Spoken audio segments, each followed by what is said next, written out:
मित्रों, पौराणिक काल के सबसे बड़े युद्ध महाभारत, जिसमें देश विदेश छोटे बड़े राज्य के सभी राजाओं में से शायद ही कोई ऐसा हो जो विपक्ष रहा हो। लेकिन इस बीच कई ऐसे महान योद्धा भी थे जिन्होंने इतने बलशाली होने के बावजूद इस युद्ध में हिस्सा नहीं लिया। जिनमें से एक बार्बरिक और विदुर के बारे में तो हम पहले ही आपको बता चुके हैं।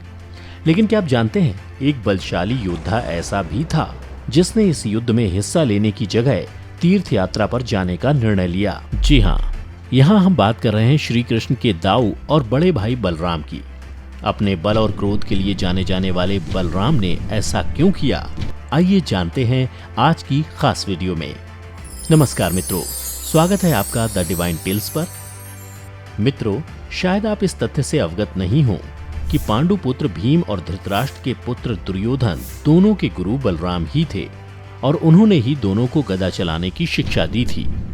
बलराम को कौरव और पांडव दोनों ही बेहद प्रिय थे।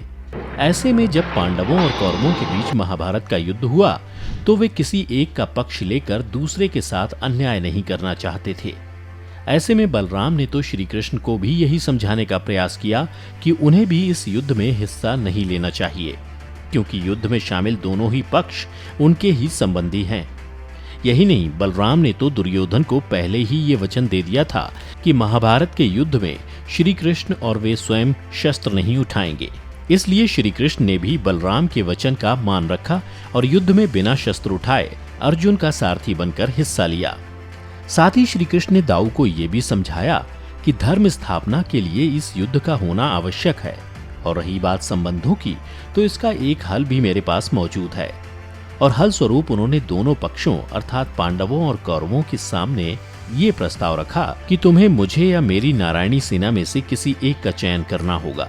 परंतु मैं पहले ही ये बतला देता हूँ कि संपूर्ण युद्ध में मैं ना तो युद्ध करूंगा और ना ही कोई शस्त्र धारण करूंगा।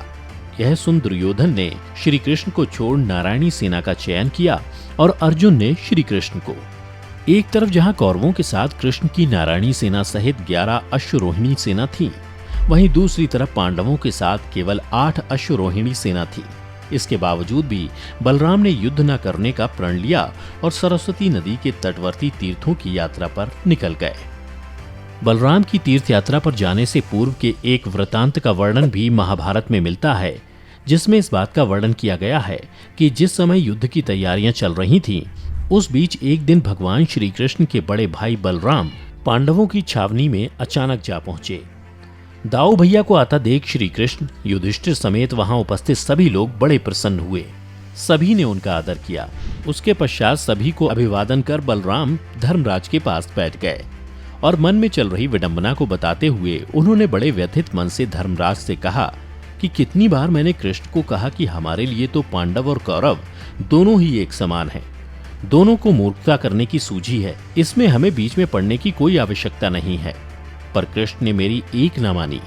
कृष्ण का अर्जुन के प्रति स्नेह इतना ज्यादा है कि वे कौरवों के विपक्ष में हैं।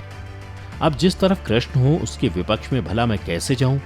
और दूसरी तरफ भीम और दुर्योधन दोनों ने ही मुझसे गदा सीखी है। दोनों ही मेरे शिष्य हैं। दोनों पर मेरा एक जैसा स्नेह है। इसलिए दोनों कुरुवंशियों को आपस में लड़ते हुए मैं नहीं देख सकता। इसलिए मैं तीर्थ यात्रा पर जा रहा हूँ। इस प्रकार एक तरफ इतिहास का सबसे बड़ा विश्व युद्ध चल रहा था, वहीं दूसरी ओर उस काल के इतने बड़े योद्धा महाबली बलराम अपनी तीर्थ यात्रा कर रहे थे। कहा जाता है जब बलराम तीर्थ यात्रा से लौटे तो महाभारत का युद्ध अपने अंतिम चरण पर था और कुरुक्षेत्र की रणभूमि में भीम और दुर्योधन के बीच युद्ध चल रहा था।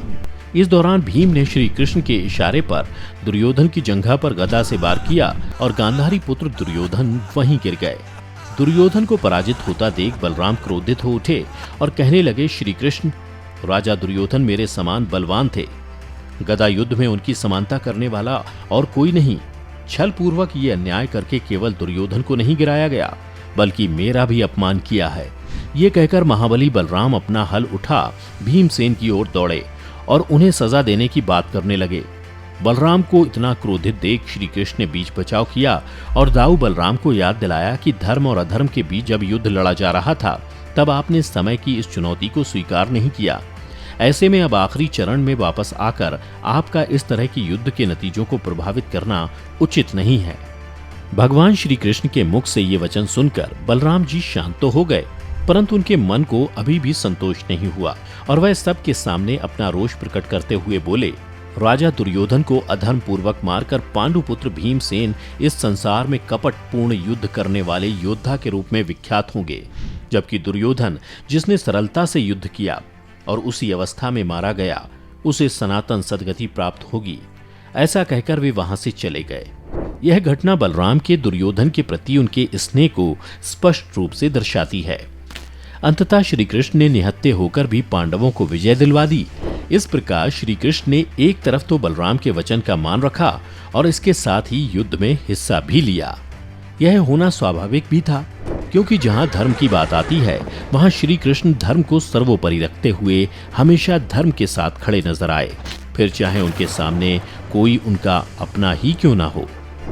मित्रों, संभवतः आप बलराम के युद्ध में हिस्सा न लेने के कारणों को अच्छे से जान चुके होंगे, परंतु क्या आप ये जानते हैं कि श्री कृष्ण के बड़े भाई बलराम का जन्म भी बलराम से जुड़े रहस्यों में से एक है, जिसकी जानकारी आज भी अधिकतम लोगों को नहीं होगी। पुराणों में वर्णन मिलता है कि बलराम का जन्म एक गर्भ से दूसरे गर्भ में संकर्षण से हुआ था। वास्तव में जब देवकी और वासुदेव कारागार में बंदी बनाए गए थे और कंस एक एक करके उनके सभी पुत्रों को मारते जा रहा था, तब उनके 7वें गर्भ में स्थित बालक को बचाने के उद्देश्य से सर्वेश्वर देव की प्रेरणा पाकर देवी योगमाया ने उस बालक को देवकी के गर्भ से संकर्षण करके वासुदेव की पहली पत्नी रोहिणी के गर्भ में स्थापित कर दिया। देवकी के गर्भ में स्थित वो बालक और कोई नहीं बल्कि बलराम ही थे। यही कारण है कि जिस वजह से उन्हें संकर्षण भी कहा जाता है। बलभद्र, हलधर, संकर्षण और भी अनेकों नाम से जाने जाने वाले शेषनाग के अवतार बलराम कितने बलशाली थे, इस तथ्य से तो आप सभी परिचित हैं ही। जहां एक ओर श्री कृष्ण को उनकी मनमोहक मुस्कान और शांत स्वभाव के लिए जाना जाता है, तो वहीं बलराम को उनके बल और क्रोध के लिए। यहाँ तक कि जरासंध को एकमात्र बलराम जी ही अपने योग्य प्रतिद्वंदी लगे थे। यदि श्री कृष्ण ने मना न किया होता तो बलराम जी प्रथम आक्रमण में ही उसे यमलोक भेज देते। कहा जाता है कि यदुवंश के संहार के पश्चात बलराम ने समुद्र तट पर आसन लगाकर अपना देह त्याग किया था।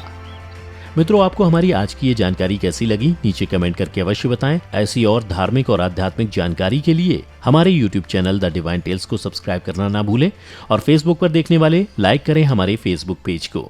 आज के लिए बस इतना ही। आपसे फिर मुलाकात होगी, तब तक इजाजत दें।